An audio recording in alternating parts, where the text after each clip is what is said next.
Est-ce que vous avez déjà eu l'impression que la vie était un désert plat, morne, brumeux, vide, sans horizon, sans détail, sans relief, et que dans ce désert, vous deviez construire quelque chose de neuf, quelque chose de beau, quelque chose qui marche, quelque chose qui fait de vous quelqu'un? Eh bien, c'est exactement ce que je ressens aujourd'hui en marchant sur cette terre nue, plate, morne, brumeuse, et sur laquelle mon destin, mon projet, ma mission, mon défi, mon aventure est de bâtir un jardin. Parce que c'est ce qui va se passer ici dans les années qui viennent. Avant de continuer, je m'appelle Nathanaël Frey, je suis néo-agriculteur à Strasbourg, dans l'est de la France. Alors, je produis des micro-pousses depuis 8 ans maintenant, avec succès. Je travaille avec beaucoup de clients restaurants, avec des particuliers qui aiment beaucoup mes pousses. Ça marche bien, ça me permet de nourrir ma famille, c'est chouette, c'est super. Mais à côté de ça, moi, mon rêve, ça a toujours été de développer des nouveaux projets, des nouveaux ateliers, de faire du maraîchage, de faire de l'arboriculture, de faire de l'élevage.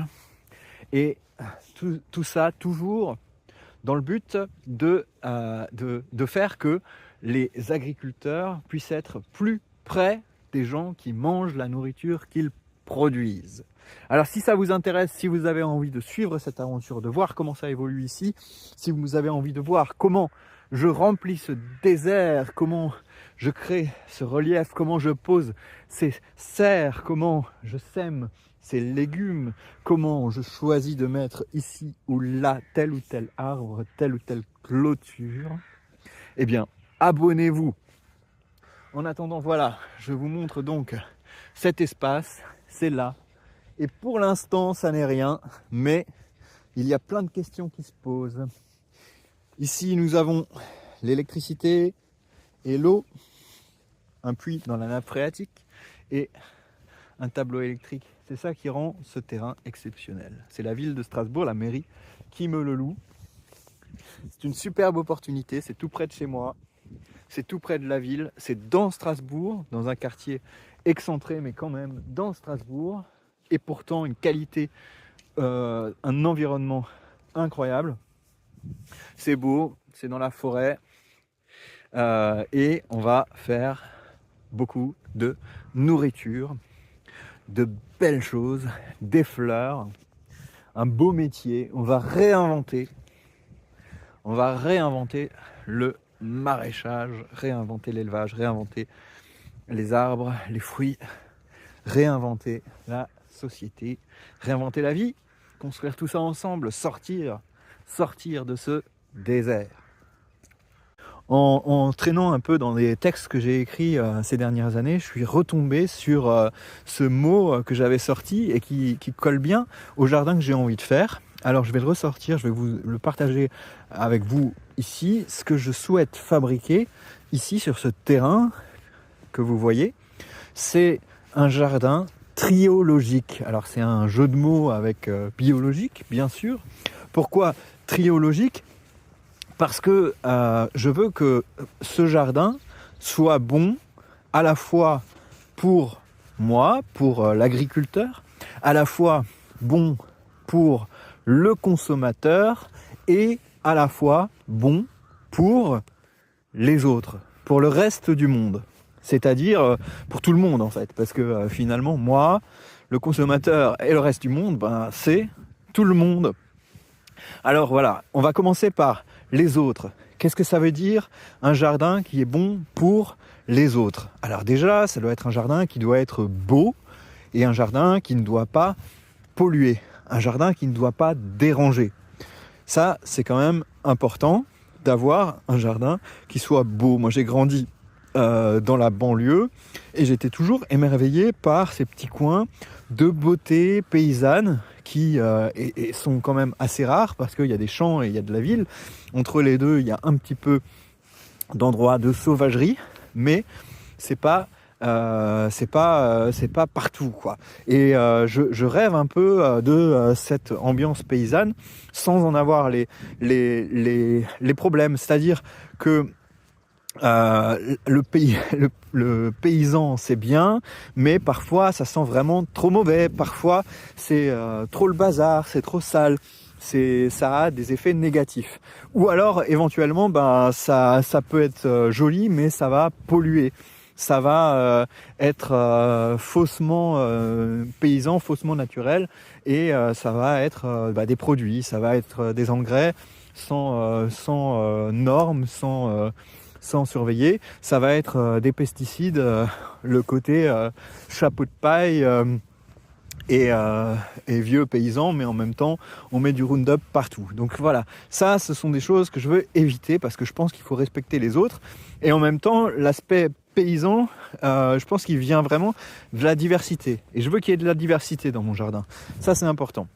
Ensuite, je veux que ce jardin il soit bon pour les consommateurs.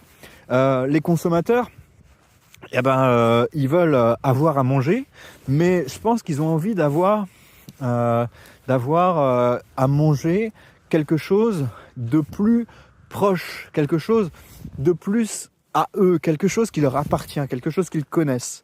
Et du coup, la proximité du jardin avec les consommateurs et avec la proximité de l'agriculteur, du producteur avec les consommateurs, je pense que ça peut donner une saveur particulière à la production d'un jardin.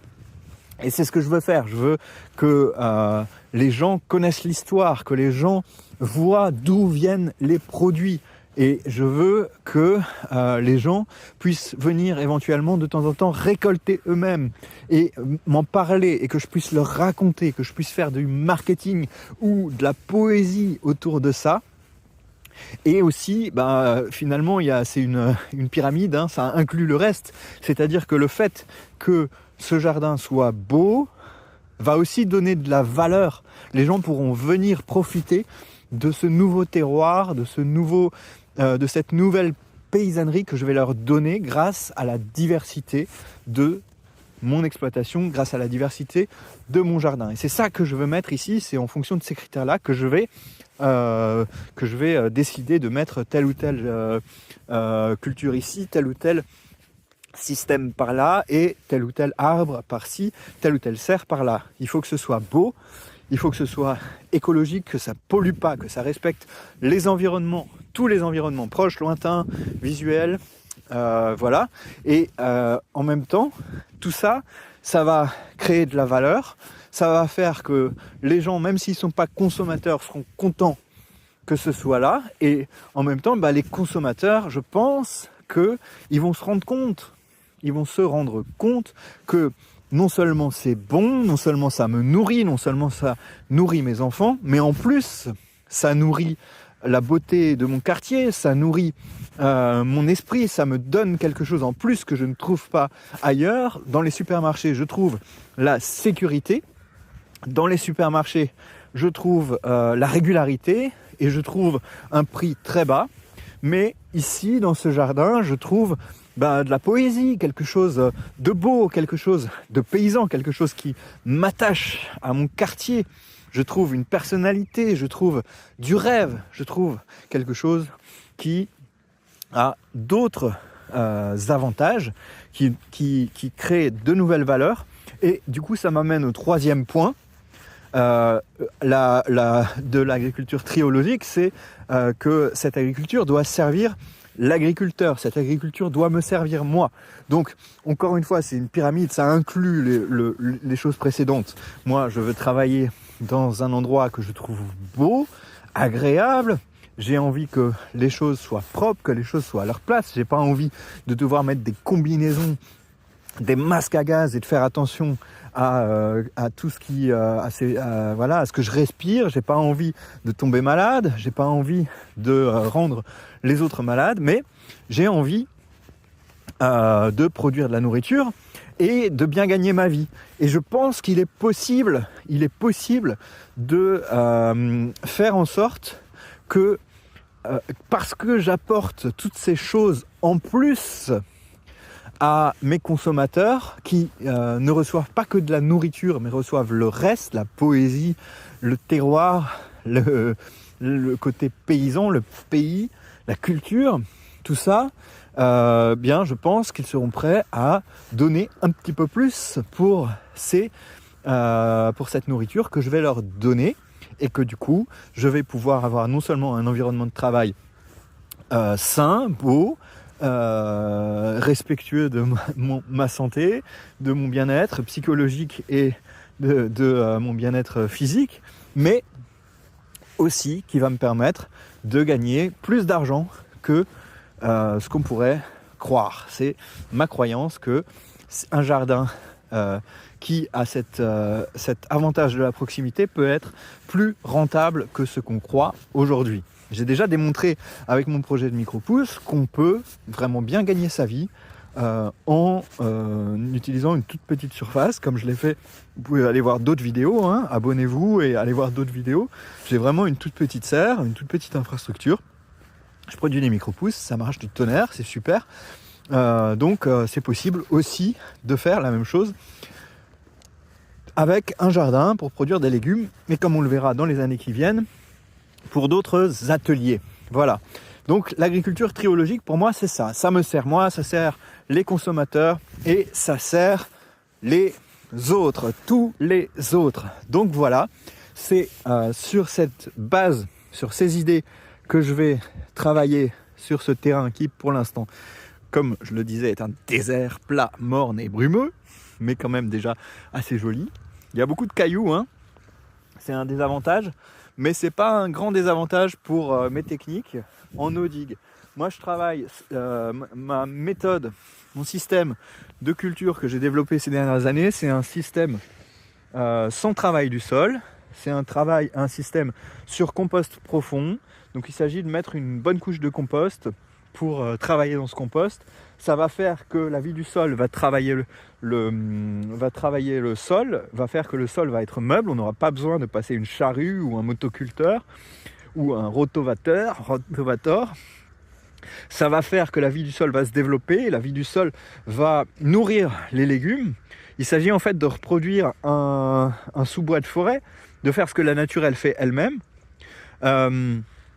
Et ça permet de ne pas avoir de mauvaises herbes, parce que le compost, pendant qu'on le fabrique, eh bien, il chauffe et les graines de mauvaises herbes meurent. Et donc on a un endroit où il y a zéro mauvaise herbe. Donc ça, c'est les bases techniques du projet. Ensuite, ce sera un espace avec des standards, des petites planches permanentes de culture avec qui auront toutes les mêmes dimensions, ce qui me permet de ne pas avoir besoin de me poser trop de questions, d'avoir un petit peu un système régulier, un système facile à transmettre, hein, de savoir combien de graines je dois emmener, de savoir combien d'arceaux je dois emmener pour un petit tunnel, combien il faut que je mette d'engrais, combien il faut que je ramène de filets anti-insectes et ce genre de choses. Voilà, filets anti-insectes. Oui, voilà, donc ça c'est un peu les bases.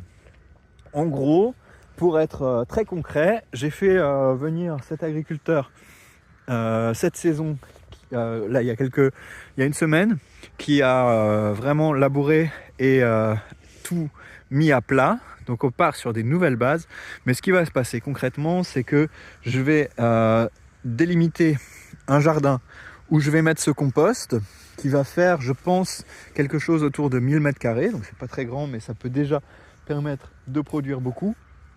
1000 m², une épaisseur de 15 cm de compost que je vais faire venir.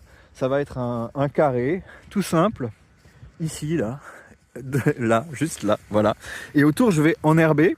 Première année, je pense que je vais juste laisser l'herbe pousser tranquillement pour qu'elle s'implante. Après, on fera des projets de plantation de légumes, d'arbres, pour créer des ateliers à plus long terme, produire des petits fruits, produire des grands fruits et éventuellement de l'élevage. Voilà, donc j'ai hâte de partager ça avec vous et de développer ce concept d'agriculture triologique et cette aventure de concevoir ce nouvel endroit, de tout inventer, construire. Voilà. Et ben portez-vous bien et abonnez-vous. Bye.